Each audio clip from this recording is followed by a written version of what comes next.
And today, I thought that I'd take out an easy game. This is Canabalt, and I'm taking out this game right now because I got a new microphone, a Blue Yeti, and I wanted to test it. For a while, I've been using a Blue Snowball, but lately it's been acting up. I think it's taken a few too many knocks. Anyway, Canabalt.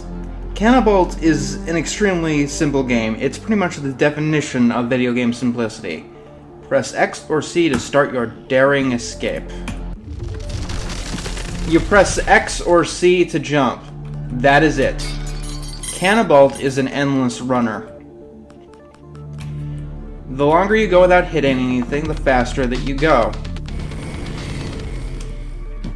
Until you hit the wall. And just right off the bat, I gotta say that the pixel art for this game looks really, really good. And that one soundtrack you're gonna be hearing for a while, it's also very, very good. You can see already that the aesthetics is extremely dynamic. Now, when I first played this game to test out when I was trying to complete the book on my own time, my initial thoughts was, no, this didn't deserve to be in the book. I mean, take a look at it. It's just one button forever.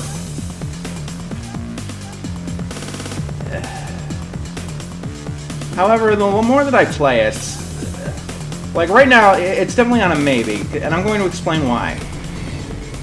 First of all, this game has had a lot of good reception. It's even one of the games that has been permanently inducted into the Museum of Modern Art. Now, I don't think Canabalt is one of those games that makes the case for video games as art. There are about a million games I can think of that better make that case. It's definitely one of the most baffling inclusions in that regard. However, games like this are hard to decide if they're must-plays because they are so simple. Now, when something is so simple, it's easy to pick up and play. You don't have to explain anything about Canabalt to get it. Anyone can pick it up, and anyone can play it the way it's meant to be played. All you need to do is push one button. You need to have good reflexes to master it, and there is no skill ceiling. You can keep getting better and better and farther and farther, like the arcade classics of old. However, the problem with this is there are other games that give like more in-depth, more expansive experiences that didn't get into the book. For example, Terranigma. Terranigma didn't get into the book, but this did. And it makes it hard to judge things in the overall scale. There is strategy in this game. You do need to hit boxes and shit to slow yourself down, or you're going to miss things. Like, what I like about this game is that there is nothing that isn't extremely important for the game to work. It's minimalism in its finest. You can see how far you've gone, and that's important to keep you incentivized to playing. You keep going faster. Yeah, there are these buildings with windows. They're important, so going faster isn't the only option, and it's not the right option. If you go too fast, you're going to die. Because you'll eventually reach a gap that will kill you. If you're moving too fast.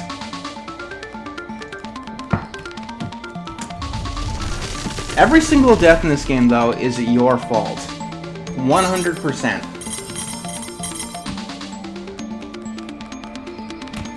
If I had a criticism of the actual game itself and how it plays, like, I mean, it's one button, so it's pretty hard to screw up, but if you press it too quickly, sometimes I feel it lacks a little bit of a response there. Like, jumping like this when you're moving really fast is a little bit difficult to do. It might be just me, but it seems a little bit less responsive than it should in that regard. But otherwise, the game is technically sound.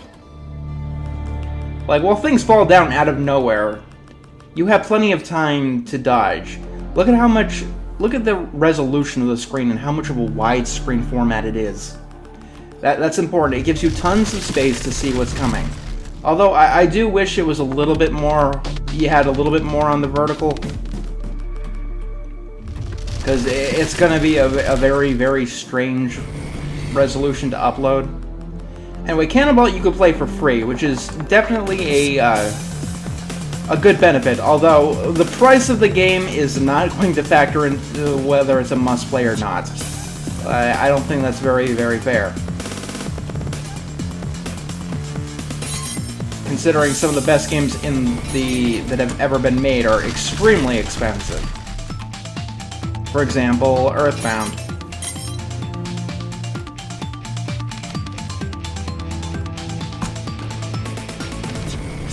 But yeah, the thing about Canabalt is I was initially down on this game, but the more that I play it, the more that I like it. Sometimes it's just really hard to quit because this game is very zen. It basically either invented or popularized the endless runner genre, which is popular now with Temple Run and Super Mario Run. Although those are in a different perspective. I mean, it's a simple idea. It really, really is. And if you're a student of game design, this is something you should look at to see what you can get with the fewest mechanics possible.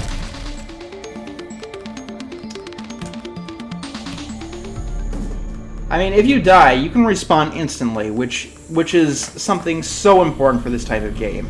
And it gets rid of the frustration entirely.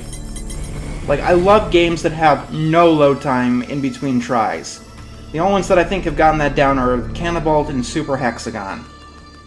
And both of the games would probably be very, very bad if they had any sort of lag between gameplay. So the goal is simply to get as far as you can. I've gone 2 kilometers so far. That's it. There is no ending. It's just a high score game. It's like the arcade games of old. There's really not much to talk about. I've pretty much covered everything. It really is that simple. But I suppose I should ask you guys to start leaving me suggestions of what games I should be playing on the list. I'm using the 2013 edition. And you can probably find a list. That's what most people want to know about the books, the list of games included. I want to know what the games actually are. The names alone don't really mean shit to me. But if it's just sticking to what I know, I'm probably going to just play through all the games I know first, and neglect the ones that I don't, which really goes against the purpose of this kind of challenge. Look at me, I'm running.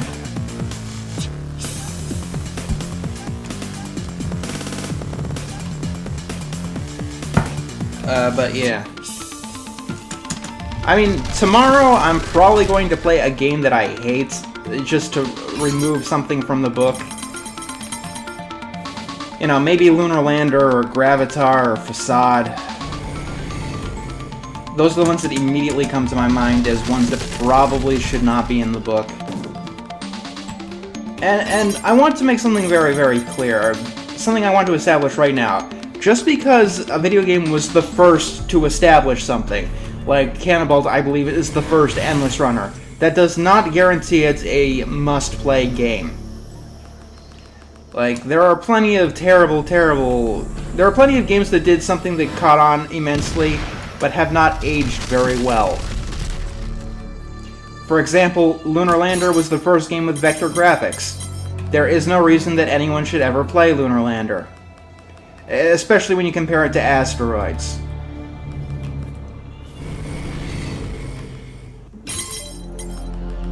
But yeah, I don't want to say yes to Canabalt just because it's the first endless runner ever. And I know a lot of people don't like endless runners, usually because they're just mobile games, but you know, they are a part of video games, like it or not, and I do believe a book like this should have at least something in every genre. even when it comes to things like sports. Although that's a bit of more of an enigma to figure out. Anyway, Canabalt came out, I believe, in 2009, and as you can see below, you can buy it on Steam, iTunes, and Google Play. Actually, I really wish you could buy this one for the phone, like an iPhone or something. iPhone or Android, because it really, really seems like it's built for mobile devices. That's why most endless runners are for mobile devices. But just playing it here on the browser, that works fine for me.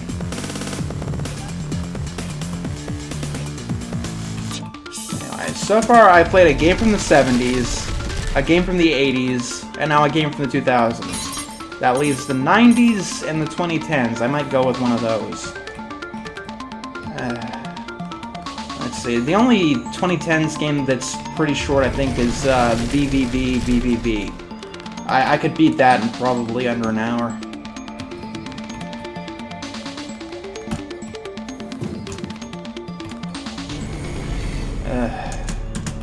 And the 90s got a lot. Although next time maybe I'll do something that taxes my brain more, because for the most part I've just been playing games that are relatively mindless. Yeah, I wouldn't say they're totally mindless. They're more in the dexterity than they are in the mind. You know, not like an adventure game or whatever. I just really want to keep it varied. You know, unless I do, like, marathons or something. Like, during October, I'll probably get as many horror or horror-themed games done back to back to back. Like, I'll definitely do Zombies Ate My Neighbors then, the Gauntlet games, maybe even the Doom games. Not strictly survival horror, obviously. Although summer's coming up, and I probably will play the original Silent Hill in the summer because the game takes place in the summer. I mean, this series I think is easy to keep going, a lot easier than PSX Quest, because most of the games that I would want to play on any given day are in the book. I mean, not all of them, obviously, but... also, by the way, I've already done everything I need to do for this game. I'm just playing to play, because Canabalt is really fun. Like, when I initially played this, I did not expect it to be just this addictive. Like, I'm not even paying attention to the score. There's just something so zen about just jumping at the right time. I don't understand it completely. There's absolutely no anger whenever I die. Even when sometimes I feel like I'm going a little bit too fast and it gives me a random generation that's impossible for me to get in the moment. Like, I'm totally feeling this game. Canabalt at the start was a maybe, but I do think that this can go in. Like, I don't think it would be a 1001 video game you must play forever or for all time. You know, it's not Ocarina of Time or something like that.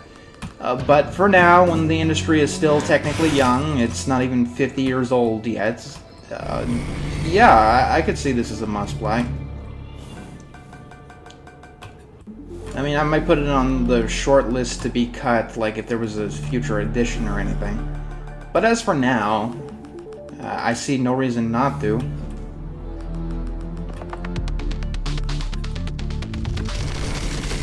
Yeah. Gotta slow down. Yeah, this game is just all about controlling your speed.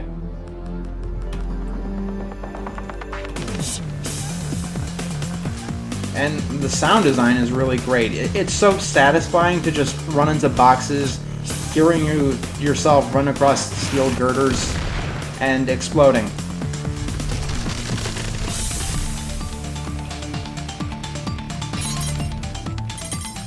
Yeah. Games don't have to be sprawling RPGs 50-hour plus to be worthwhile. Like I said, it's a game that's an exercise in minimalism, and I can enjoy that. Although I will say it's probably not the best browser-based game that I would have put in there. There are definitely many more things that I would consider must-plays over this in that regard. For instance, One Chance. One Chance I certainly believe is a browser game that is a must-play. Which, I don't know what I'm going to do about the games that I think should certainly be must-plays, but aren't in the book. Like the aforementioned Terranigma, there's Stardew Valley, the Super Hexagon, I believe, Duck Game. A lot of these games came out after the book's publication, so you can't really hold a grudge on it in that regard.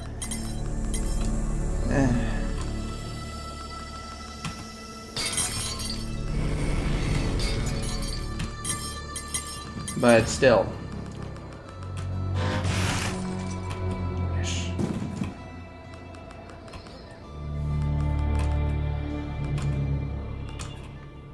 Yeah, see, that sound is very satisfying, and I don't know why.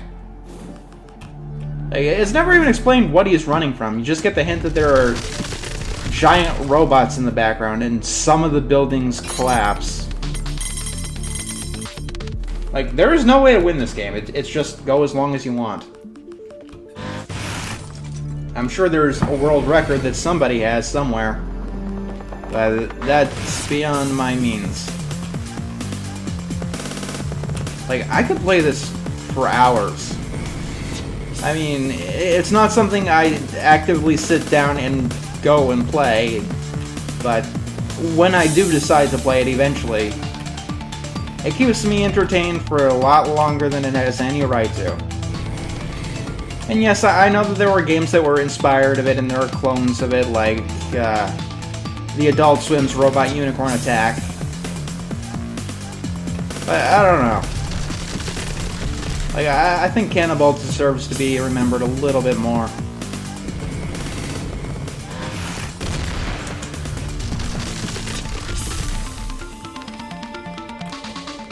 I want to see if I can break the cusp of 3,000.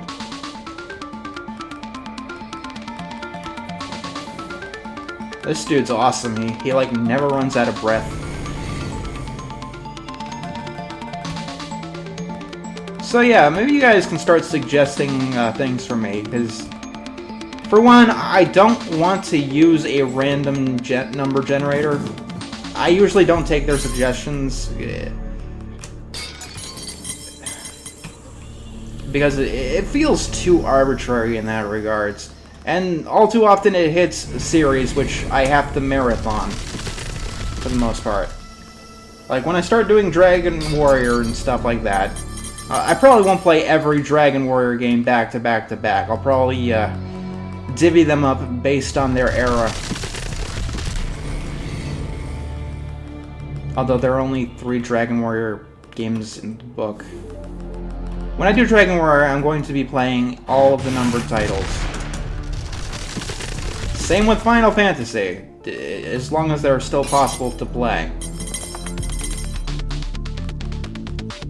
Unless I know that they're pretty much... Unless I know that they're not worth playing. Like Final Fantasy 13. That I know that would never make a book like this. Ever.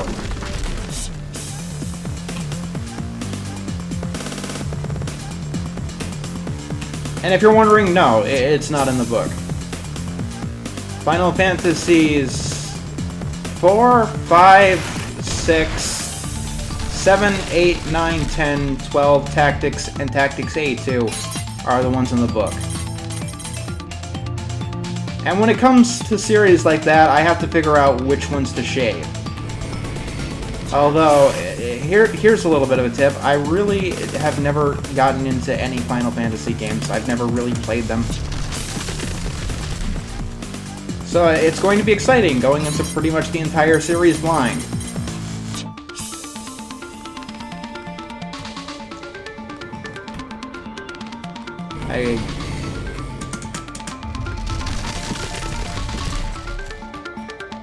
As far as my repertoire of games played, I am definitely painfully short in the RPG department. At least the turn-based RPG ones of old.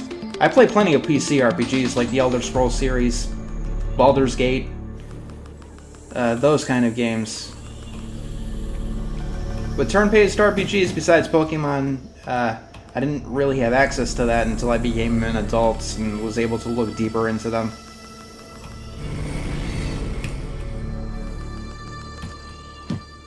Oop.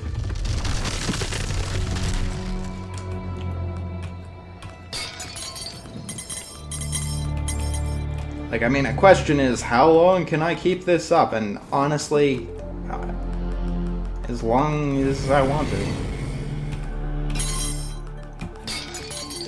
You know, it's not really a game where you get bored. And I mean, some games have harnessed this kind of feeling for nefarious purposes. Like, this kind of feeling is probably why Flappy Bird was so popular. And it's basically the heart of mobile games that just seem to drain people of their income.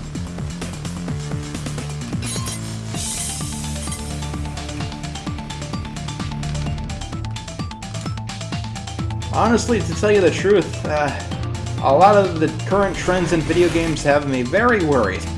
We'll get into them as we go through this book of gaming's past.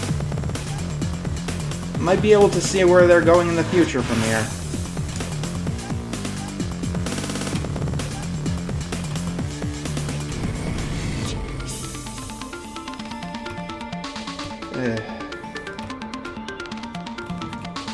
Also, in the book, 2009 is the most overrepresented year, which is another reason why I thought this one might have been worthy of being cut.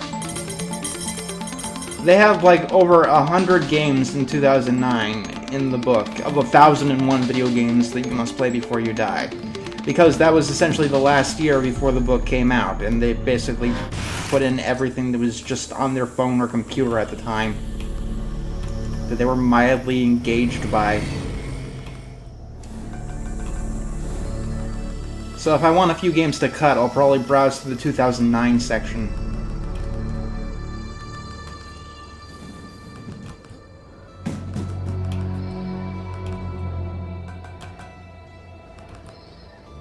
Also, this music track, it doesn't get old either. Like, that's pretty impressive. It changes enough.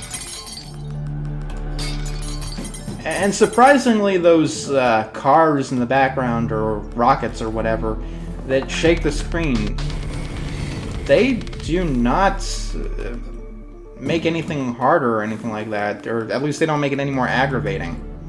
It seems all like a fair part of the challenge. Everything just moves so seamlessly. And yay, I made it to 3,000. When you make it to 3,000, your first thought is, let's make it to 4,000. I mean, that's not an ultimate goal or anything, it's just...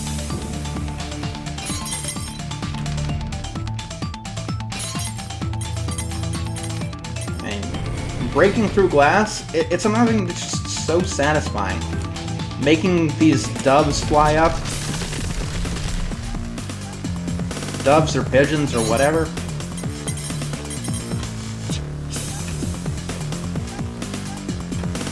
Like, I really like this game. The more I play it, the more that I like it. And, you know what, I'm gonna give it a yes. Like, I probably already said this before, but yes. Like, if arcade games and such can be considered games you must play, and I think this, which is essentially a modern arcade game, certainly deserves to be in the book. It's almost 10 years old, and it's still incredibly fun. It'll probably be fun forever. As fun as it was the day it came out.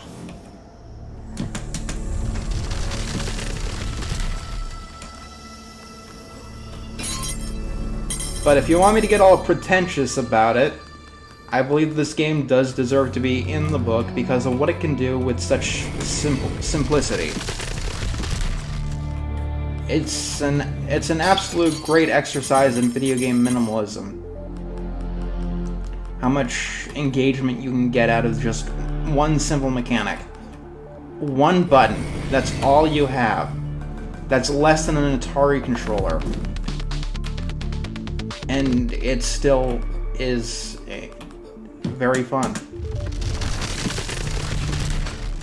I'm just playing to play the game. I'm just talking and rambling to play the game.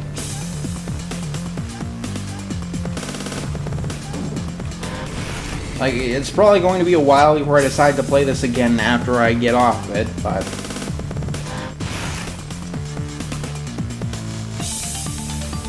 it's definitely a one more level mentality.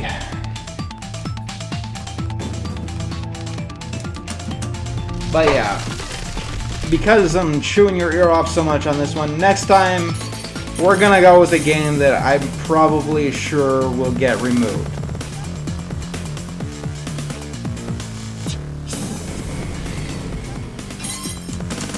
It's probably also going to be a short game,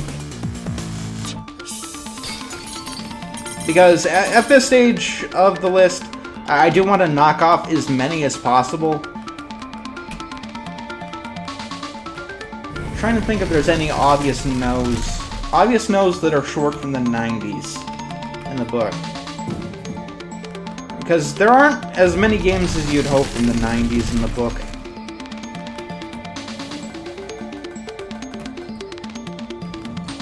And I think that's the decade that they got the closest to getting right. Well, for what they included. The biggest issues of the 90s in the book is what they didn't include.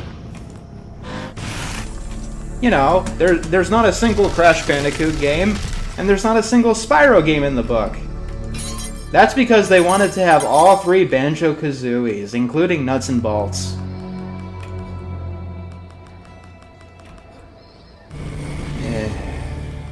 No Mischief Makers. I think the original Gex might be worth it. Medieval. Those are games that I'd probably put in a book like this.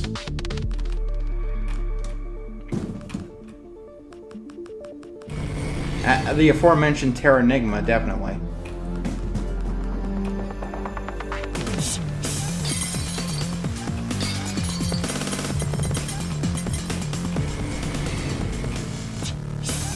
And of course, there's the first few Kirby games. I think Star Tropics came out in 1990. Mole Mania on the Game Boy.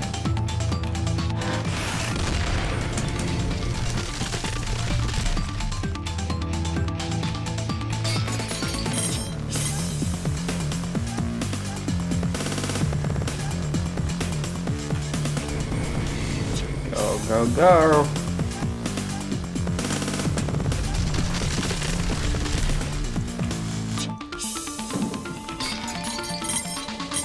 So, alright, what game do you want to see me tackle next after the next episode, I guess? Please try and keep it short, and if you don't know the list, I guess, what kind of game do you want me to tackle?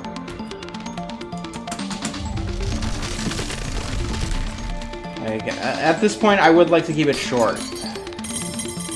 Here's a good manner of speaking, or I guess an incentive, a frame of reference. I'm pretty much willing to play the amount of hours, whatever number episode I'm on, like this is episode 3. I'd be willing to play a game like this for 3 hours. Episode 4, I'd be willing to play a game that can go on for a maximum of 4 hours, and so on and so on and so on. So, yeah, I guess basically just try to keep it games I can beat in one sitting. I know that probably doesn't mean the same thing for me as it means for you, since I beat the original Spyro and the original Crash Bandicoot in one sitting.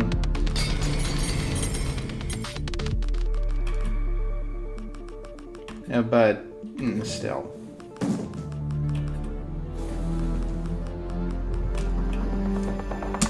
Alright, one more shot, and that's it. I'm cutting myself off. Or else I'm going to be playing this game all night. How long have I played this already? I don't really keep track of time when I'm playing this game. One more. It's one of those games. It's one of those games.